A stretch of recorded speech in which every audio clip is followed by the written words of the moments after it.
Bom, então tá aqui os resultados experimentais dos 6 desafios que eu fiquei para fazer, né? E para todos os desafios eu utilizei essa arquitetura aí, um Core i3 com 4 threads, né? E 6 GB de RAM, com o OpenAPI nessa versão aí, 1.10.3. Lembrando que eu coloquei o desafio 4 aqui na apresentação, eu mandei um e-mail para você perguntando se era para fazer o desafio 4, né, porque ele não constava lá na lista que você mandou no site, mas aí você falou que de fato ele tinha ficado fora e eu acabei sem entender se era ou não para fazer, né? Mas aí de qualquer forma eu coloquei ele aqui na apresentação, então na hora que chegar o desafio 4, se não era para fazer ele, é só você adiantar um pouco o vídeo, mas aí na dúvida eu acabei colocando. O primeiro desafio então, operações ponto a ponto, né? Era para fazer a multiplicação entre 2 vetores gigantes, né? E fazendo esse desafio, o que eu consegui aprender, né? Primeiro foi a ideia da divisão de trabalho entre os ranks, né? Estava no começo da disciplina, então isso não estava muito claro para mim o que era dividir trabalho para vários ranks, né?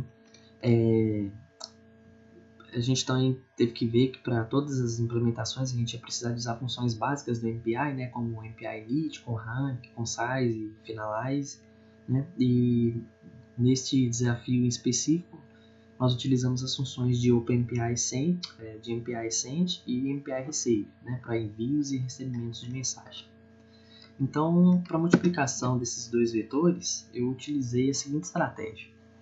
O mestre divide os vetores e envia estes vetores para o número de ranks menos 1. Né? Ou seja, como minha máquina tem 4 threads, então ele dividiria e enviaria para os outros 3. Né? É porque na verdade eu ainda não sabia que dava para fazer o mestre trabalhar, né? Eu ainda estava desenvolvendo o raciocínio. Então ficou meio obscuro para mim essa parte, mas com o tempo eu fui desenvolvendo. Então, cada rank efetuaria o cálculo, né? Exceto o mestre, e aí depois devolveria os vetores, o resultado do pedaço dos vetores calculados para o mestre. E aí o mestre reconstruía o vetor resultante, né? Então a gente já pode perceber algum problema. Primeiro, esse primeiro nem tanto é um problema, né? Poderia ter sido aproveitado mais um rank, né? Como eu disse, o mestre ele ficou ocioso enquanto os outros trabalhavam, eu ainda não tinha esse raciocínio, então acabou que ele poderia ter ficado um pouco melhor, né? Isso não é um problema, mas dá para ter aprimorado um pouco mais o exercício se eu tivesse feito o mestre trabalhar também, né? E um problema mesmo que eu tive que inviabilizou a execução do meu exercício foi que eu utilizei o MPI Send, ou seja, eu enviei cada posição do vetor, né? Eu usei o MPI Send para cada posição dos vetores, né? Ou seja, como o vetor era gigantesco, então ele fez milhares de MPI Send para enviar cada posição do vetor. Isso não era necessário, né? Eu poderia ter enviado uma grande quantidade de posições dos vetores, já que eu podia estipular o tamanho da mensagem que eu queria enviar, né?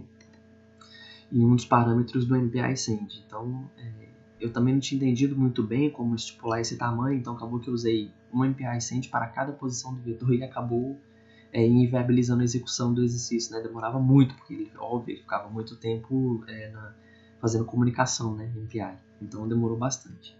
Como resultado, o programa demorava muito para executar devido ao número exagerado de trocas de mensagens, o que inviabilizava a espera. Né?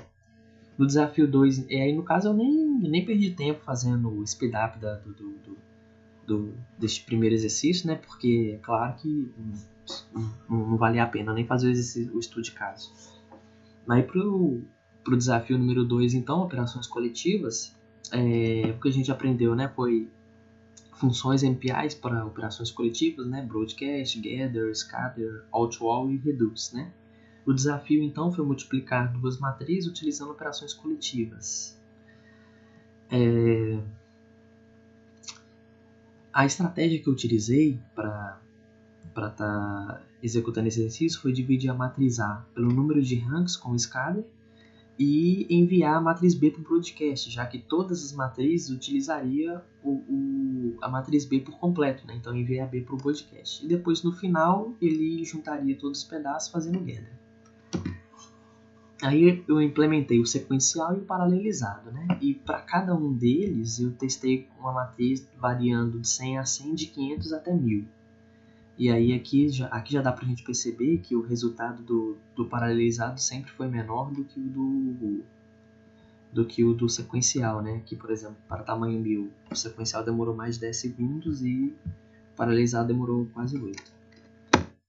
Então aqui foi o speedup, eu fiz um gráfico para ficar melhor visualizado, e uma coisa que me impressionou aqui foi que de 500 até 1000, né, a gente pode perceber que o speedup vai aumentando, ou seja, à medida que nós vamos aumentando o tamanho do nosso problema, o speedup foi ficando cada vez melhor. Então o paralelo ele vai melhorando à medida que nós aumentamos o tamanho do problema, né?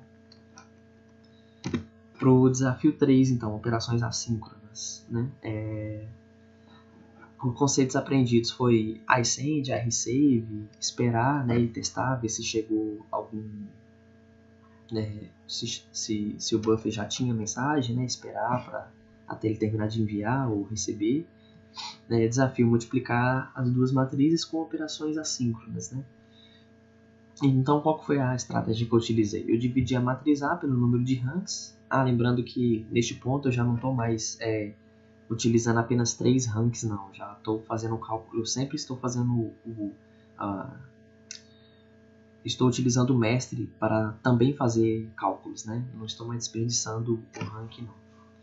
Igual aconteceu no primeiro exercício, né? Então eu dividi a matriz A pelo número de ranks, ou seja, 4, e enviava com iSend os pedaços e a matriz B toda. O mestre fazia isso no caso, né? Enviava por iSend todos os pedaços da matriz e a matriz B toda. Aqui eu não utilizei um broadcast porque era para utilizar operações assíncronas com iSend e iReceive, então eu enviei por iSend a matriz B toda. Mas eu também já sabia o tamanho dela toda, né? Então foi tranquilo. E depois enviar os ranks, né? Depois que terminava de fazer o cálculo, eu enviava para a matriz montar o resultado. Então eu fiz os testes para a matriz de tamanho 1000 por 1000, e aí eu implementei primeiro o assíncrono, eu implementei primeiro o síncrono e depois eu implementei o assíncrono, para comparar a diferença entre o síncrono e o assíncrono, né? Para ver se teve alguma melhoria e tal, que era o objetivo. Então o síncrono demorou 10.43, né? 74 segundos. E o assíncrono ele ficou quase a mesma coisa. Eu fiz uma média de vários testes, né? E o resultado da média deu isso, 10.31 segundos, né? Então ele foi um pouco mais rápido do que o síncrono, mas ainda assim não foi tão mais rápido que nem eu esperava. E com a análise do Score-P, ele ficou 84% de tempo gasto com comunicação, né? Ou seja, ainda dava para melhorar bastante, né? O mascaramento estava bem baixo, né? Obtive um baixo mascaramento, né? Dava para melhorar ainda o programa ainda mais. Bom, então aqui o desafio 4, né? O filtro da mediana. Era para a gente aplicar os conceitos aprendidos até o momento na paralelização da aplicação do filtro da mediana em uma imagem. Bom, em vez de eu ficar transformando imagens para matriz e depois eu passar um filtro, eu fui e usei uma matriz mesmo grande como um vetor. Eu usei uma matriz grande como se fosse uma imagem, e aí gerava números aleatórios dentro dessa matriz, né? E para o filtro da mediana eu usei uma máscara de 9 por 9 células. Fazer aquele cálculo que você mostrou lá na sala de aula, tudo certinho, né? Então, a minha estratégia foi enviar a máscara por broadcast, a máscara 9 por 9 por broadcast, já que todos iam utilizar a mesma máscara, e os pedaços da imagem matriz para cada rank, né? Cada rank recebia 1/4 da matriz ou da imagem proposta, né? Calcula e devolve para o mestre juntar e recuperar a imagem gerada, né? E você também passou lá que interessante seria, às vezes, está fazer N iterações desse filtro, ou seja, passa o filtro uma vez na imagem, depois passa novamente, depois quantas vezes você achasse necessário, né? Então é necessário passar o N como argumento do meu programa, né? Igual a gente pode ver aqui, ó, main seria o paralelizado, então foi 50 passando como argumento de quantas iterações ia fazer, e aqui o tamanho da matriz, né? Então eu fui variando a matriz de 500 em 500 até chegar no 5.500. Foi de tamanho de 3.500 até 5.500, que já estava começando a demorar bastante. Aí eu fiz só esses testes aqui. E foram sendo, para todos os exercícios eu utilizei 50 iterações. Então, a gente pode ver que o sequencial ele demorou um pouco mais do que o paralelo, né? O paralelizado ele sempre demorou menos, mas que o speedup ficou esse gráfico aqui, que eu não consegui interpretar ele direito, né? Uma das estratégias que eu pensei, né? Uma das coisas que ele podia estar dizendo pra gente, que eu imaginei, foi que ele seria um gráfico de speedup crescente, né? Estendendo para o infinito, né? Porque aqui eu parei de fazer os testes de 500 até 5.500, então ele parou aqui. Mas eu imaginei que ele poderia estar tendo um gráfico crescente de speedup, ou então que ele poderia ter estabilizado aqui em torno de 1.3, no speedup 1.3, né? Seria, sei lá, acho que 3%, né? De melhora, sei lá. Que ele poderia estar tendo aqui em torno desse...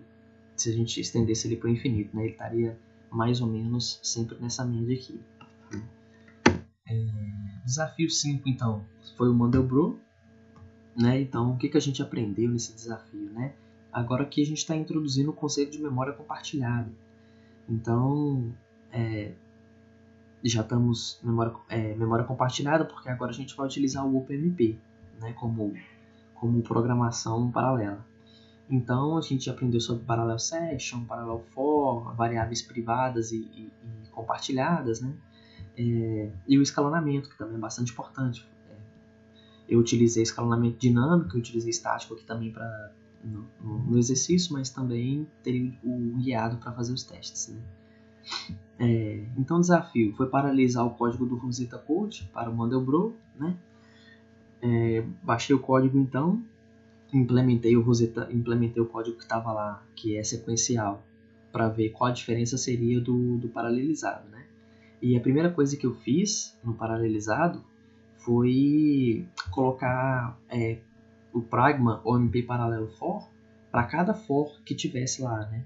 E aí eu me deparei com a situação de que a imagem saía toda errada, ele não funcionava direito, né? E aí buscando as soluções, com a ajuda do professor, eu descobri que eu deveria declarar como privado ou compartilhar determinadas variáveis, né? Porque senão, como é memória compartilhada, então um outro ranking acabava utilizando as mesmas variáveis de outros rankings, então acabava mudando os valores e ficava tudo bagunçado, a imagem saía toda atrapalhada. Então, transformar em privado ou compartilhar as variáveis utilizadas no programa foi uma análise crucial para fazer a imagem ficar coerente, né? E outro problema que eu tive com essas variáveis foi que a função de escrita a função de escrita no arquivo, né, que imprimia a imagem, essa função não podia estar dentro dos ranks também, né? Então eu tive que tirar essa função para fora, e os ranks eles escreviam numa determinada posição da matriz, e aí depois que o programa terminava de executar, eu pegava aquela matriz resultante da imagem e aí sim aplicava a função de escrita no arquivo, né? Aí ele escrevia de maneira correta e a imagem funcionava melhor. Ficou muito mais clara, né? Ficou correta na verdade, né? E aqui são os resultados que eu tive. Eu variei a matriz de tamanho 1000 até 5000. Aí aqui é o resultado do programa original que eu baixei do Rosetta Code. Aqui com o escalonamento estático e aqui com o escalonamento dinâmico, né? Então o original demorou aqui para 5000 15 segundos, o estático foi bem mais rápido, né? Usando paralelismo, 10 segundos, e utilizando o escalonamento dinâmico foi mais rápido ainda, né? Porque nós sabemos que é uma carga irregular, né? Então provavelmente o dinâmico se aplica bem melhor nesse caso mesmo. E aqui o speedup. Só que esse speedup ele também manteve constante, não tão constante, né? Mas em torno de 1.65, mais ou menos aqui, que ficou girando em torno desse speedup. Paralelismo de tarefas, né? Paralelismo de tarefas, ele foi um exercício que não ficou tão claro para mim assim.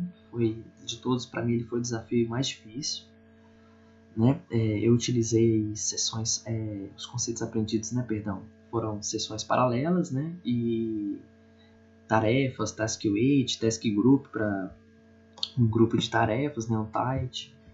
E qual foi a estratégia que eu utilizei nesse exercício, né? A gente pode ver aqui esse daqui é o esqueleto do programa que foi baixado lá do Rosetta Code. Então, esse é o grupo 1, ele tem vários fors, tá vendo? Então a gente pode ver que tem vários grupos de um monte de for encadeado, né? Então, eu fiz esse estudo aqui do programa para tentar montar a minha estratégia de como que eu paralelizava. Então, eu percebi que existia uma grande quantidade de for aqui dentro, né? Então, eu sabia que eu ia ter que utilizar alguma tarefa relacionada aos fors aí. Então, o que eu fiz?